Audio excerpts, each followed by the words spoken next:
Yeah, I'm feeling slightly strange in a weird way, and I just voted, so I just cast my first ever vote. Obviously, you all know I've been and remain kind of very suspicious of electoral party politics, and I think it's been a really interesting campaign. I think there's a few things we can take from this campaign, whatever happens today and however things turn out. One, I think it's very clear that people are very hungry for an alternative. And that hunger for an alternative and kind of legitimate distrust of the status quo has been manipulated sometimes by the right. In this case, we've seen a kind of more, in my view at least, progressive attempt to engage with dissatisfaction with the status quo, even through the mainstream avenues.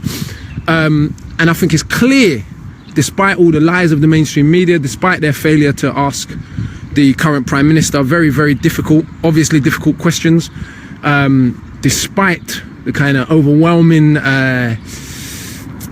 backing of a candidate that hates poor people, that has horrendous policies, that has released an uncosted manifesto, that has ran a pathetic campaign, we've seen really the entire establishment rally behind their candidate in a very interesting way, and the threat that any even mild alternative poses to a lot of people. And so, you know, hopefully, remember to visit the tactical voting site if you need to. Hopefully we get the Tories out, but even if we don't, what I don't want to do is lose this momentum that we've created today, is just be like, oh, it didn't work out, so therefore. I think the energy that we've seen mobilized, one of my political idols, Kwame Ture or Stokely Carmichael, talks a lot about mobilization versus organization. I think the energy that we've seen mobilized, the passion that we've seen in young people, the record registrations, etc., now needs to be mobilized either way. If the candidate that you support wins, that candidate needs to be held to account and needs to be made to deliver on those promises, because there will be an establishment reaction to a candidate they have not backed winning. So we need to kind of force the candidate to deliver, and the party to deliver on the things that they say they're going to. And there's going to be some disappointment. I have no doubts about the limits of mainstream politics. Now, if the Tories stay in, which, listen, we really, really hope they don't, and don't listen to the polls, get out there and do what you got to do. If the Tories stay in, then we also have to resist, and we have to organise. There's a few things I'd like to suggest, but I'm going to wait till today's over. But there's a few initiatives that I think we need to start, to do with schooling, to do with free school meals, to do with helping out nurses and the people that the government is willing to continue, or the Tory government, if they stay in, is willing to continue exploiting and brutalising in really, you know, horrendous ways.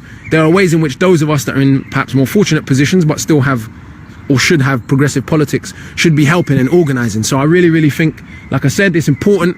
In this particular case, I may never vote again. I may spoil my ballot for the rest of my life. But I think that it's really important that the level of support for a degree of progressive alternative is registered for history.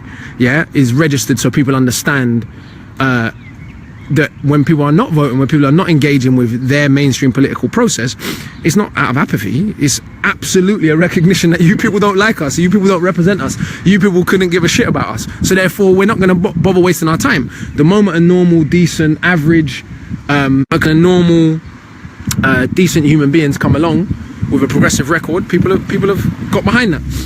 And so yeah, really, really, really like happy chatting to you lot. I'm just here chatting egg now outside the polling station, waffling on.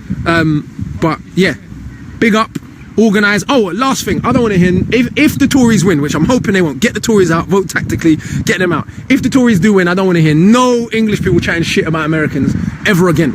They voted, Trump got elected, we was cussing, Americans are so dumb. How can they believe the media? The media lies all the time. Americans are so stupid.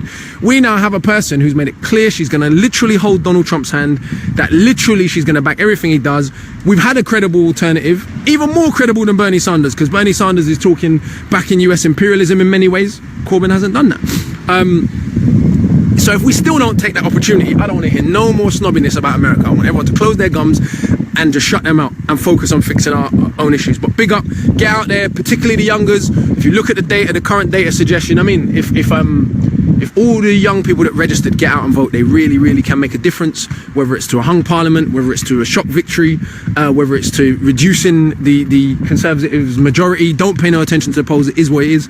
Lots of people registered. Get out there, do what you got to do. We'll see what the results are later. But regardless of what happens, let's make sure that we use this energy that's been galvanized. We use this engagement, whether it's the candidate that we like that wins, to force him to deliver, whether it's the candidate that we don't like that wins, to resist and to organize around the credible alternative. Let's not let this moment just pass us by.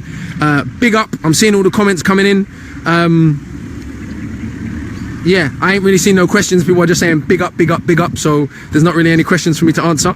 But yeah, anyway, have a good one. Big up Lewis Cross, who's just posted the vote tactical. So make sure you look at that, because in some seats you may need to, you know, make a different decision to get the Tories out.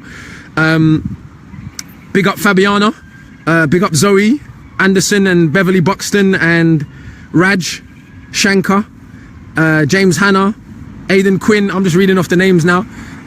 You can tell I'm a Facebook Live virgin, innit? I'm popping my cherry for the first time, so I'm just getting gassed. I'm not very good at technical stuff. This is the pen, by the way, the infamous pen with which I crossed for the first time. Big up Mohammed, Shifa, Jean Kugel, big up VJ. Do what you got to do. Get out and do what you got to do, ladies and gentlemen.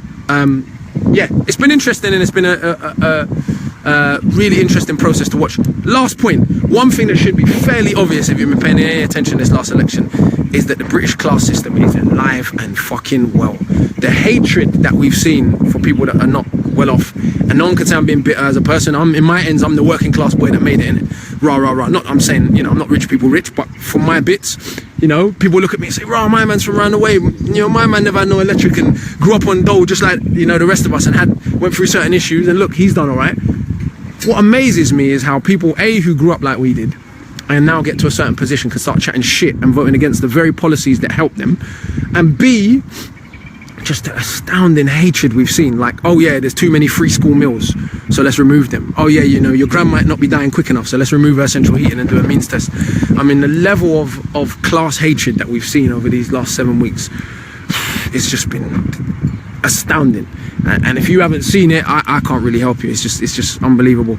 Wayne Evans has talked about solidarity, and he's absolutely right. I think if there's anything to learn from this, it's now building a real kind of human-based solidarity that understands all the different dynamics, or tries to.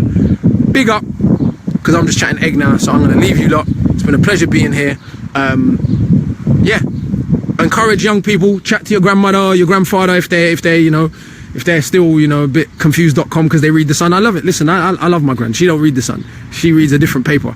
But she still believes a lot of what she reads in the news. I love you, Nan. I love you, Nan. I'm not knocking you. Yeah, so I have to chat to my Nan on a regular and say, listen, Nan, they lie all the fucking time, Nan. They lie. They chat shit. So I understand that. Go out, chat to people. Chat to youngers who've registered. Try and make a difference. Yeah, you got till 10 p.m. tonight. If you've lost your... the thing that they posted you, the polling card, whatever it is they sent to us, if you lost that, you can still vote. Yeah, so just go down, take your, I think you need to take your national insurance number and your address. You can tell I ain't done this shit before, because I nearly lost mine, but then I found it again. So you can still do that. Get out, do your thing. Yeah, anyway, one love, big up people.